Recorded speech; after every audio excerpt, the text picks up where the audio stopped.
It was 2:07 in the morning when the room lit up.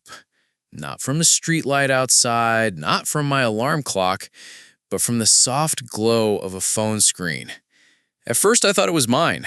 Maybe one of the kids was in trouble at college. Maybe my sister was calling about mom. But when I squinted across the bed, I realized it wasn't my phone at all. It was Maya's. Her phone buzzed once, the preview flashing just long enough for me to catch a name I knew too well. Greg. And beneath it, just 3 words. Are you awake? I swear, in that moment, it felt like someone had kicked me in the chest. That kind of message doesn't belong in the middle of the night. Not from your wife's boss. Not unless a warehouse is literally on fire. Maya shifted a little in her sleep, rolled over, and tucked the blanket under her chin. She didn't stir, didn't notice. Meanwhile, I was lying there wide awake, staring at the screen as if it had just dropped a bomb between us. I reached for my own phone on the nightstand, pretending I needed to check the time. My hand hovered for a second over hers. Do I look? Do I swipe? The lock screen was right there, glowing in the dark like some kind of temptation.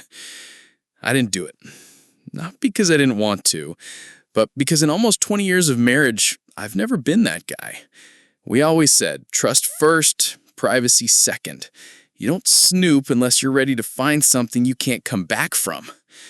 So instead, I just lay there, listening to her breathe, watching the ceiling fan turn shadows across the room, feeling my pulse beat in my ears like a drum I couldn't silence. I told myself maybe it was nothing. Maybe Greg had some urgent system crash. Maybe she'd wake up, see it, roll her eyes, and type something like, handle it in the morning. But my gut wasn't buying it. Because here's the thing. Bosses send emails at 2 a.m., not, are you awake texts. That message didn't sound like a crisis. It sounded personal. And in that moment, for the first time in our marriage, I felt like an outsider in my own bed. I didn't confront her. I didn't shake her awake or demand answers. I just lay there, staring at the ceiling until the sun came up, wondering if I had just seen the first crack in the life we'd built together. If you'd asked me the week before that 2:07 a.m. text what our marriage looked like, I would have said solid. Not perfect, not fireworks every Friday, but real. 18 years is a lot of mortgage payments, orthodontist bills, car batteries, and casseroles dropped off when somebody's father passes away. Solid is a compliment. We met in our late 20s, past the age of romantic delusions, but still young enough to think we could outrun anything with willpower and a good spreadsheet. I was the spreadsheet. Maya was the willpower. I plan. She improvises. It worked. When I worried about budgets, she reminded me we were building a story, not just a life. When she leapt towards something risky, I checked the landing and held out my hands. Our kids, Tyler and Emma, are both in college now, which still surprises me when I pass their empty rooms and the house echoes in a different way. There's a photo on the mantle from last summer, all 4 of us at the beach, faces squinting into a wind we pretended was warm. It's a happy photo, but what I see in it now is how Maya's arm hooks around my waist like a reflex. We had a lot of those, small, automatic gestures that told the truth. The last couple of years, we'd been rediscovering each other from scratch. Empty nesters, allegedly. We started a Saturday routine. Gym at 9, grocery run after, breakfast burritos from the place that still knows our order. I fixed the creaky hallway floorboard that used to give me away when I made late-night snack runs. She replanted the front beds with those purple flowers that make the bees happy. We did small house projects that never quite stayed on budget, but kept us talking while the coffee went cold. 9 months before the text, Maya got promoted. Operations manager at a mid-sized logistics company that shipped everything from medical supplies to furniture you needed 3 friends and a prayer to assemble. The promotion meant a bigger paycheck, thank you tuition gods, and longer hours. She reported to a new VP named Greg, a name I had heard floating around for years. Apparently, he'd been brought in to modernize systems, tidy up the culture, stop the bleeding. He was the kind of person who thrives in chaos, which is corporate for texts at odd hours. I met him once at a holiday party. The company rented out a semi-fancy restaurant, the kind with Edison bulbs and a menu that treats Brussels sprouts like a personality. Greg had the kind of handshake that lingers a second too long. Not creepy, more like he's testing your grip. He looked me in the eye, remembered my name 30 minutes later, and complimented Maya in a way that sounded specific enough to be sincere. He said, "She sees around corners." People like that can make a room feel warmer. They also tend to carry matches. I don't want to rewrite history to fit a narrative, but looking back, there were shifts that crept in like a draft under a door. Work bled into evenings more than before. Constant crises, she'd say, apologetic, tapping away at her laptop while the pasta got cold. The phrase became a blanket explanation for late dinners and later bedtimes. She was proud, of course she was. She'd fought for that seat at the table, and I was proud of her too. We joked that we were finally on the same team as the tuition bills. At home, we divided things the way we always had. I handled the lawn, the bulk Costco runs, the nightmare of calling customer service about anything. She kept our social life afloat. Neighbors' birthdays, my sister's backyard cookouts, the text threads that arranged casseroles for someone's bad week. We shared passwords more out of convenience than philosophy. If I needed to send her a PDF she couldn't find, I'd airdrop it to her phone. If she needed the HOA login, she'd ask me because I keep them in a color-coded note like a man who has lost and recovered passwords too many times. We were not the couple that plays phone games. If anything, we were sloppy about it. But a few months into the new role, I noticed she started putting her phone face down at dinner. It wasn't a big declaration. It just migrated that way. Then her do not disturb shifted so it kicked on earlier and the little preview banners disappeared. She made jokes about work memes that weren't appropriate for spouses, said with that lightness people use when they want to signal that everything is normal. I remember she laughed at one of those memes over chicken piccata, wiped her eye, and then tucked the phone under her thigh like she didn't even know she'd done it. We had talked about boundaries before, digital ones, work ones. In our 40s, you get tired of the language of optimization. You want simple rules. Ours were something like, kiss hello before you sit down, no important topics at 11 p.m. when everyone is tired. If a text is urgent, say so. If it isn't, let it wait. I can't say we always followed them, but they were signposts we recognized. Greg came up more and more in conversation, the way a boss does when they are in your orbit. Greg thinks we should sunset the old warehouse next quarter. Greg wants the team to get more scrappy. Greg says the only bad decision is no decision. I'd nod, insert a joke, move the dish sponge to the side no one uses. A few times I teased her, tell Greg he can sunset the word sunset. We'd laugh, and for a minute the office politics would feel like a TV show we watched together. At the company holiday party, Greg's charisma was on full display, not just with Maya, but with everyone. He had that coach energy, the kind who could give a halftime speech about inventory software and make you want to run through a wall. He introduced me to a line of people whose names I forgot immediately, and he kept using my name in a way that made me feel seen and managed at the same time.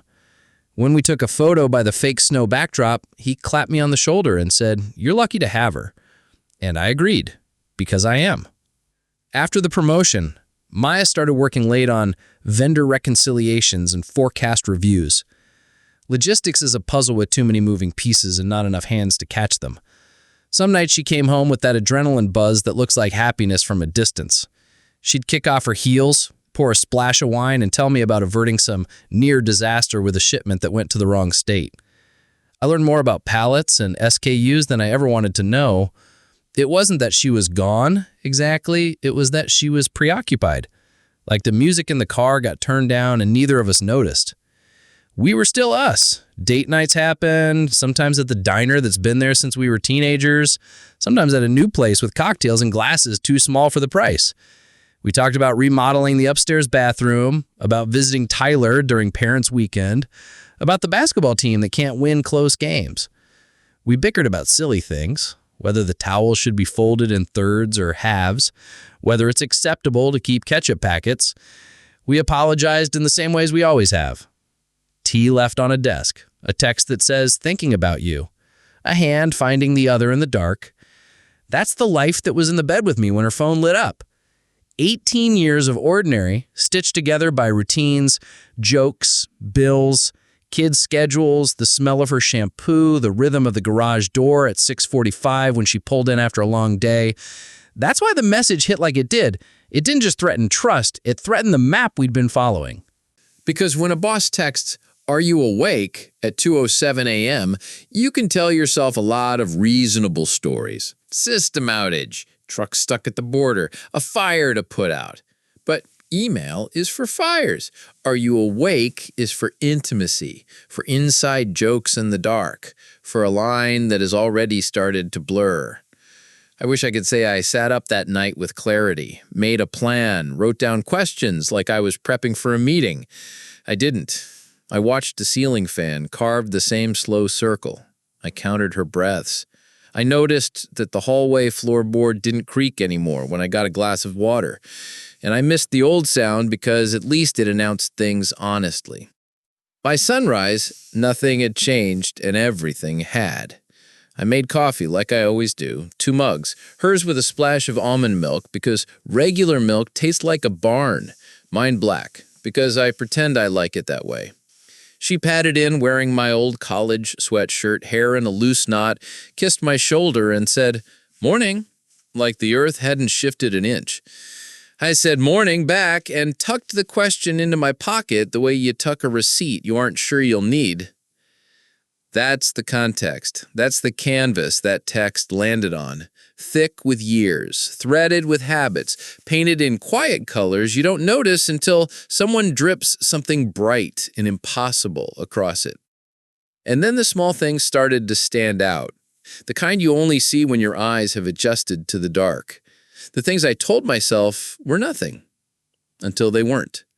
I've always believed that if you live with someone long enough, you learn their rhythms better than your own. You know the way they tap a pen when they're thinking, or the sigh they give when they're about to argue but don't want to. That's why, after that first 2:07 a.m. text, the little shifts in Maya didn't escape me. They weren't big, glaring red flags. They were hairline cracks in the glass, the kind you can only see when the light hits just right. At first, it was small things. Maya started wearing a new perfume. Something lighter, fresher, citrusy. When I asked about it, she smiled and said, "One of the girls at work recommended it, just trying something new." That didn't sound strange. People change scents all the time. But the thing is, Maya isn't the just trying something new type. She's the kind who sticks with the same shampoo for years because she knows it works. Then there was the gym bag. She'd leave it in the trunk of her car just in case I feel like going after work. Thing is, Maya hates the gym after a long day. She's a morning person through and through. I didn't say anything, just noticed. Phone habits shifted too. She started keeping her phone on silent, screened face down, like she was protecting it from the world or from me. We never policed each other's devices. In fact, she used to leave hers unlocked on the counter without a second thought. But now, whenever a text came in, she'd flip the phone over before glancing at me with this almost imperceptible hesitation, like she was checking my reaction as much as the message. Then came the late nights. At first, they made sense. A big project, a vendor dispute, a late shipment. Logistics isn't 9 to 5. But then working late stretched into just grabbing drinks with the vendor team. Once, she came home at 11 on a Tuesday, smelling faintly of whiskey and hotel bar cologne. Not her perfume, not mine, but something that clung. I noticed it with money, too. I handle most of the bills, so I see the statements. She usually packs a lunch, both to save money and because she claims office cafeteria food tastes like regret. But now there were charges at mid-range restaurants near her office, places she wouldn't go alone. And the rideshare receipts? A few of them ended at the same boutique hotel downtown, the one I knew Greg liked to use for client dinners. The first time I saw one, I told myself, she must have gone with a group. It's a work thing. By the third receipt, I wasn't so sure. The most jarring moment came at a neighborhood barbecue. A coworker of Maya's, Cheryl, I think, was there. We were making small talk by the cooler when she casually mentioned, "It's amazing how close Greg and Maya have gotten. He trusts her with everything." She said it with admiration, not suspicion, but it landed heavy. Trust is a loaded word when it's not yours. That night, I replayed the conversation in my head. Close? Trusts her with everything? Words that could mean professionalism or something else. Still, I doubted myself. I've never thought of myself as jealous. I don't rifle through drawers or stalk social media. But when you start stringing these little things together, new perfume, phone face down, late nights, money breadcrumbs, it forms a picture you can't ignore. The tipping point came one Thursday. I borrowed her car to run an errand, and when I opened the glove compartment, out fell a lanyard from a hotel conference room. It had the logo of that same boutique hotel. The date printed on it was a night she'd told me she'd been home by 9. I sat in the car for a long time, just staring at that lanyard, feeling the bottom drop out of my stomach. That's when I stopped making excuses. No more, maybe it's innocent. No more, I'm overthinking. I decided right then I needed to stop guessing and start paying attention. Because something was happening, and I needed the truth. It didn't happen all at once. Suspicion has a way of building in layers, like dust settling on furniture. You don't notice it first, and then suddenly you see it's everywhere. The second late-night text came about 3 weeks after the first. Same time of night, just after 2 a.m. I caught the glow again, but this time the phone buzzed twice. The message preview read, "Need to talk. Can you step outside?" Maya didn't move, didn't stir. She slept right through it. In the morning, when I asked why she was tossing and turning, she rubbed her eyes and muttered, "System outage. Had to get up for a bit."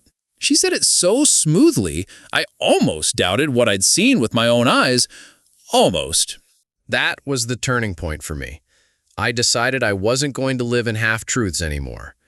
I started testing things, small at first. I suggested we meet for lunch near her office. She brushed it off with, "Too busy, working through lunch." I tried again the next week, offering to bring sandwiches so she wouldn't lose time. "That's sweet," she said, "but I've already got plans with the team." Every answer was gentle but firm, like a locked door. Then came the invitation that broke it all open. Her company was hosting a recognition event on a Thursday night at a downtown restaurant. Spouses were welcome. I found the invitation on our counter, half covered by mail.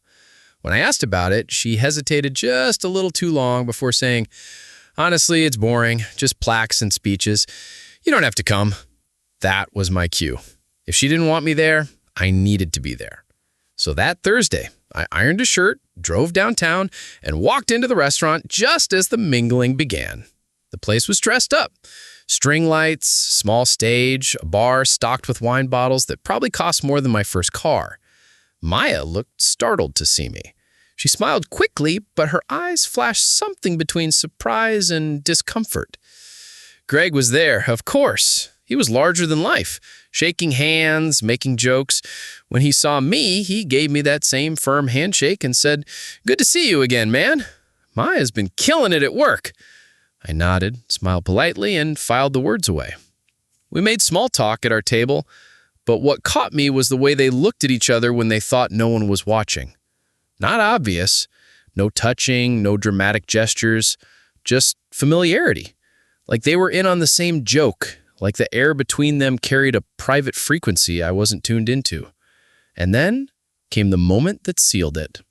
I followed at a distance, my heart hammering. They turned the corner and slipped into the lobby of the boutique hotel, the same one from the receipts. I walked faster, then slower, trying to decide if I really wanted to know. By the time I pushed through the lobby doors, they were already sliding into a booth at the bar. They weren't kissing. They weren't even touching. But their faces were inches apart, Voices low, smiles easy. It was intimacy, without theatrics, and that made it worse. I didn't plan what I did next. My legs carried me forward. Before my brain caught up, I walked straight to their booth, slid in the cross from them, and asked one question. Is this work? The color drained from Maya's face. Greg froze, then sat back with that corporate composure people use in crises. He mumbled something about needing to discuss strategy. I didn't even look at him. Maya opened her mouth, closed it, opened it again. In those few seconds, I saw every expression. Shock, guilt, defiance, then a kind of collapse. Like she knew the game was over. I didn't shout. I didn't demand. I just looked at her and said quietly, I'm leaving. You could follow me home, or you could follow him upstairs. But you can't do both. And then I walked out. The night air felt sharper than it should. My heart was pounding, but in a strange way, I also felt calm. Because whatever happened next, the guessing was over. The truth was no longer hiding in shadows. The hardest part wasn't what I saw in that hotel bar. The hardest part was walking into our quiet house later that night, sitting in the living room with only the ticking wall clock for company, and waiting.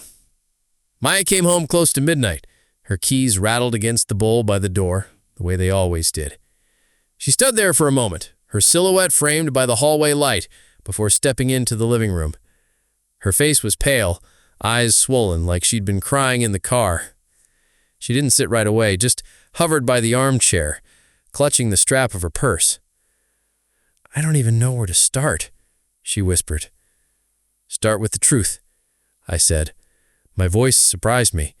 It was steady, calm, like it belonged to someone else. She sat, elbows on her knees, head in her hands. After a long silence, she said, It wasn't physical, not at first. Those words rattled around the room, not at first. She explained how it began. Late nights, shared frustrations, inside jokes about corporate jargon. She said where Greg saw her, made her feel appreciated, valued, exciting again. It just blurred, she said. One night we kissed, once. I hated myself for it. I leaned back, staring at the ceiling. Things don't just happen, Maya. You choose them. Every step, every message, every drink, you chose. She cried. I didn't. Maybe I was past tears, or maybe they were waiting for later. We talked until dawn, voices hoarse. She begged me to understand. I asked questions I wasn't sure I wanted answers to. At one point, I told her flatly, if this was only about work, he wouldn't text you at 2 a.m. By sunrise, I laid out conditions if we were going to try to salvage anything. No contact outside of work, transparency with devices, couples therapy, and if there was anything beyond friendship, she had to report it to HR. She agreed. Hesitant, tearful, but she agreed. The following week, we sat in a beige HR office that smelled faintly of coffee and carpet glue. Maya confessed to an inappropriate relationship. Greg was called in separately. I didn't stay for that. All I know is HR issued a formal reprimand. Maya was offered either a lateral transfer to another department or a temporary leave. She chose the leave. At home, things were raw. I moved into the guest room telling her I needed space. We told the kids, carefully, without details. Tyler frowned, Emma cried. Both asked the same impossible question. Are you going to split up? My sister called that night. I must have sounded hollow because she immediately said, come stay here if you need to. Then, in her blunt way, you deserve better than secrets. You know that, right? Therapy was brutal. The first few sessions felt like picking at open wounds. We talked about aging, about how attention is oxygen in a marriage, about how loneliness can exist even when you share a roof. Maya admitted that she got swept up in the thrill of being noticed in a way that wasn't about groceries or bills or tuition payments. I admitted that I'd grown complacent, assuming that solid was the same as enough. For a brief moment, I thought maybe we could claw our way back. And then came the second revelation. Through HR, I saw screenshots of some of their late-night texts. Nothing explicit, but intimate in a way that no mentorship should be. Phrases like, "Wish you were here to celebrate this win," and "You're the only one who gets me." Not physical, maybe, but emotional. And in some ways, that stung worse. That night, I told her I was moving into the guest room indefinitely. "I need to figure out if I can live with this," I said. She didn't argue. She just nodded, tears silently falling, as if she knew this was the bill coming due. We agreed on a 60-day separation under the same roof. No grand pronouncements, no drama. Just space. Those were the longest 60 days of my life. The 60 days came and went slower than any season of my life. Living under the same roof while carrying that kind of weight, it's like sharing a house with a ghost. She was there, cooking, folding laundry, watering plants. I was there too, mowing the lawn, paying bills, taking out the trash. But we were orbiting each other, not living together. In therapy, our counselor asked me what I wanted most. I said, clarity, not revenge, not even necessarily reconciliation, just clarity. Could I forgive this? Could she really cut ties with him? Could we rebuild something out of trust when the foundation had been cracked? Maya kept showing up. She gave HR everything they needed, took the leave, cut off contact with Greg completely. She handed me her phone, no passwords hidden, no messages deleted. She said all the right things. "I choose you. I want us. I'll do whatever it takes." But words are cheap when you've already spent them in secret. The kids came home for spring break, and it was obvious to them. Tyler asked, "Why are you guys acting like roommates?" Emma whispered to me, "Dad, are you okay?" That broke something in me. I didn't want them to learn that marriage meant swallowing pain and calling it love. At the end of the 60 days, I made my decision. We met in the living room, our neutral ground. I told her, "I don't hate you. I don't even know if I can say I don't love you. But I can't live in suspicion, waiting for another late-night text to undo me. I need peace. And you need space to figure out why you reached for someone else instead of me." She cried, begged me to reconsider, promised again that it was over, and maybe it was. But trust isn't a switch you flip back on. It's a rope. Once it's frayed, it doesn't hold the same. So we separated, not with slammed doors, not with screaming matches, but with a quiet sadness. She moved in with her sister for a while. I kept the house. The kids adjusted, slowly, with more resilience than I expected. Looking back now, I realized something. The real betrayal wasn't the kiss in the hotel bar or even the secret messages. It was the silence between us, the space where she could have said, "I'm lonely," or "I need more," but didn't. And I could have asked harder questions when the signs were small instead of waiting until they were undeniable. Here's the thing about marriage at our age. People talk about passion, about romance, about keeping it fresh. But I think it's more about attention. Not the grand gestures, but the daily noticing, the way you laugh at the same dumb commercial, or the way you remember how she takes her coffee. Lose that, and someone else will happily fill the gap. That 2:07 a.m. text taught me more about listening than any therapy session could. Sometimes the universe whispers, and if you don't pay attention, it'll wake you up with a glow in the dark that you can't ignore. So that's my story. I caught my wife's boss texting her at 2 a.m., and the truth unraveled from there. Now I want to ask you, if it were you, would you forgive an emotional affair? Would you fight to rebuild, or would you walk away like I did? How would you handle it if you were in my shoes?